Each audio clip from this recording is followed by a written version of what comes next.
첫 번째 경기 스완지 대 헐시티 분석 시작해보겠습니다.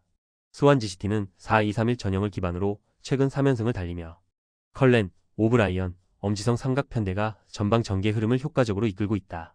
엄지성은 측면에서 드리블 돌파와 공간 침투 모두 위협적이며 컬렌은 박스 내 움직임과 마무리 능력에서 상승세를 보이고 있다. 퍼트 해리스, 페데르센의 이탈은 있지만 전체 전술 응집력에는 큰 영향을 주지 않고 있으며 특히 전방 압박과 후방 연계 속도가 매끄러워 상대의 수비를 끊임없이 흔들고 있다. 헐시티는 동일한 4-2-3-1을 운영하고 있으나 조안 페드로, 게라트, 암라바트 중심의 전개에서 마무리 효율이 낮은 흐름을 반복하고 있다.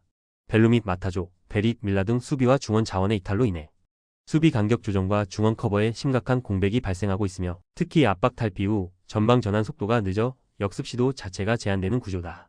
연계 단절과 수비 후진 속도가 모두 문제점으로 작용하고 있다.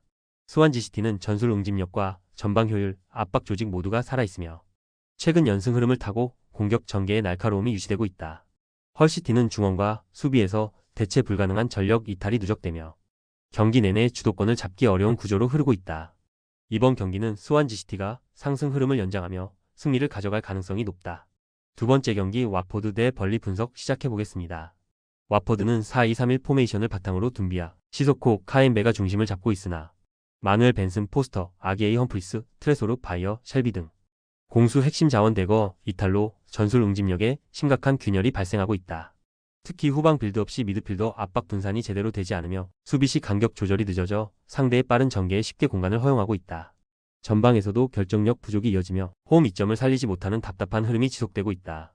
벌리는 동일한 4-2-3-1 포메이션 속에 플레밍, 앤서니, 매브리를 중심으로 날카로운 측면 전개와 이선 침투의 완성도가 매우 높은 팀이다. 차크 베타제와 라루치의 이탈이 있으나 핵심 전개 라인에는 공백이 없으며 빠른 템포 전환과 전방 압박이 뛰어난 흐름을 이어가고 있다. 특히 앤서니는 하프 스페이스 활용 능력이 탁월하고 플레밍은 중앙에서의 방향 전환과 볼 배급이 날카롭다. 최근 원정 경기에서도 높은 점유율과 득점 창출력을 유지 중이다. 와퍼드는 부상 공백과 전술 붕괴로 인해 주도권 싸움에서 밀리는 흐름이 반복되고 있으며 전개 속도도 답답한 상태다. 반면 벌리는 빠른 침투, 전방 연계, 중원 템포 유지 모두 높은 수준을 보여주고 있어 이번 경기는 벌리가 경기 주도권을 장악하며 승리를 챙길 가능성이 높다. 세 번째 경기 셰필드 대 카디프 분석 시작해보겠습니다. 셰필드 유나이티드는 4-2-3-1 포메이션을 기반으로 둠비아, 시소코, 카엠베가 중심이 되어 직선적인 템포 전개와 박스 안 침투 중심의 공격을 전개한다. 특히 시소코는 이선에서의 볼 배급과 수비 압박 모두에서 뛰어난 활약을 이어가고 있으며 둠비아는 결정력과 공간 활용에 강점을 지닌 자원이다. 노링턴 마이너스 데이비스, 비니시우스 소자, 아블라스터 등의 이탈은 있지만 전방의 전술 짜임새는 여전히 탄탄하며 홈 경기에서는 높은 점유율을 유지하면서 득점 기회를 꾸준히 만들어내고 있다. 카디프는 동일한 4-2-3-1 전형을 운영하지만 크파키오, 리노무타, 엘가지 레스 엘르닉 등 수비와 미드필드 핵심 자원의 다수 이탈로 인해 중원 압박력과 수비 커버에 심각한 공백이 발생하고 있다. 플레밍, 앤서니, 매브리의 전방 삼각 조합은 기술력은 있지만 전진 패스와 전개 속도에서 잦은 단절이 생기며 실질적인 득점 창출력은 떨어지고 있다. 특히 원정에서는 뒷공간 커버 실패와 조직력 저하로 인해 실점이 반복되고 있는 상태다. 셰필드 유나이티드는 중원부터 전방까지 안정적인 흐름 속에서 경기 주도권과 마무리 효율을 모두 확보하고 있으며 카디프 시티는 부상 누적과 전술 붕괴로 인해 실점 억제력과 공격 조직력이 동시에 무너지고 있다. 이번 경기는 셰필드 유나이티드가 안정적인 전개로 승리를 거둘 가능성이 높다. 네 번째 경기 스타드 대 낭트 분석 시작해보겠습니다. 렌은 3-5-2 포메이션을 활용하며 중앙 밀집을 통한 압박과 빠른 전방 침투로 공격 전개를 주도하는 팀이다. 무사 알마이너스타마리는 최근 요르단 대표팀에서부터 이어진 압도적인 골 감각을 리그에서도 이어가며 결정력의 정점을 찍고 있다. 칼리미 양도는 전방에서 볼 간수와 침투 타이밍 모두 뛰어나고 후루아시는 중거리 시도와 세컨드 볼 처리에서 강점을 보인다. 중원은 오미드필더 구조 속에서 폭넓은 공간 커버가 가능하며 전개 템포를 좌우 양측으로 쉽게 분산시키는 전술 유연성도 확보되어 있다.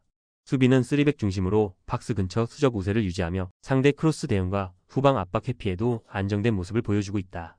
낭트는 3-4-3 포메이션을 바탕으로 양쪽 윙을 활용한 넓은 전개를 시도하지만 중앙 수비 간격 유지에서 흔들림이 잦은 팀이다. 시몬은 드리블과 개인 돌파는 뛰어나나 크로스 타이밍에서의 선택이 불안정하고 에블리는 연계보다 개인 마무리에 치우치는 성향이 있다. 도글라스 아우구스투는 중원에서 수비 부담을 크게 지고 있지만 빌드업 관여가 제한되며 공수 연결이 매끄럽지 않다.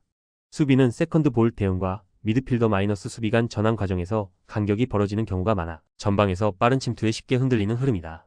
특히 후반 체력 저하 시 라인 조절이 늦어져 박스 근처에서 연속 실점으로 이어지는 경우가 많다. 레는 무사 알마이너스타마리의 최근 절정의 득점 감각과 칼리미앙도의 전방 연계 그리고 중원 압박 조합이 유기적으로 돌아가는 구조로 전술 안정감이 매우 높은 상태다. 반면 낭트는 공격 루트의 다양성 부족, 수비 조직의 간격 붕괴, 체력 저하 시 대응력 저하까지 복합적인 문제를 안고 있다. 이번 경기는 렌이 흐름을 완벽히 주도하며 클린하고 전술적인 승리를 거둘 가능성이 매우 높다. 다섯 번째 경기 옥스퍼드 대 리즈 분석 시작해보겠습니다. 옥스퍼드는 4-2-3-1 포메이션을 기반으로 브래드쇼, 마토스, 밀스가 전방을 이끄는 구조이나 테르 아베스트, 브라운, 무어 등 핵심 수비 자원의 이탈로 인해 조직력과 커버 밸런스가 무너진 상태다.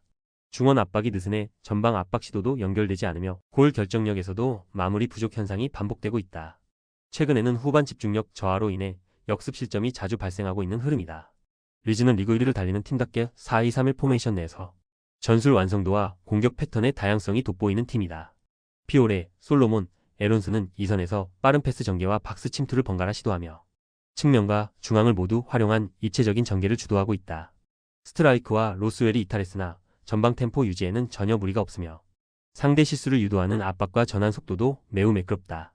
옥스퍼드는 후방 전개 조직의 붕괴로 인해 실점 억제력이 약해졌고 득점 루트도 단조로워 리그 선두 리즈의 템포를 감당하기 어렵다. 이번 경기는 리즈가 전술 우위를 앞세워 경기 흐름을 완전히 장악할 가능성이 높다. 여섯 번째 경기 에스파뇰 대 헤타페 분석 시작해보겠습니다. 에스파뇰은 4-2-3-1 포메이션을 기반으로 중앙 안정성을 바탕으로 점유율 위주의 운영을 시도하는 팀이다. 로베르토 페르난데스는 최전방에서 제공권과 연계 능력은 우수하나 단독 마무리 상황에선 기복이 잦은 타입이다.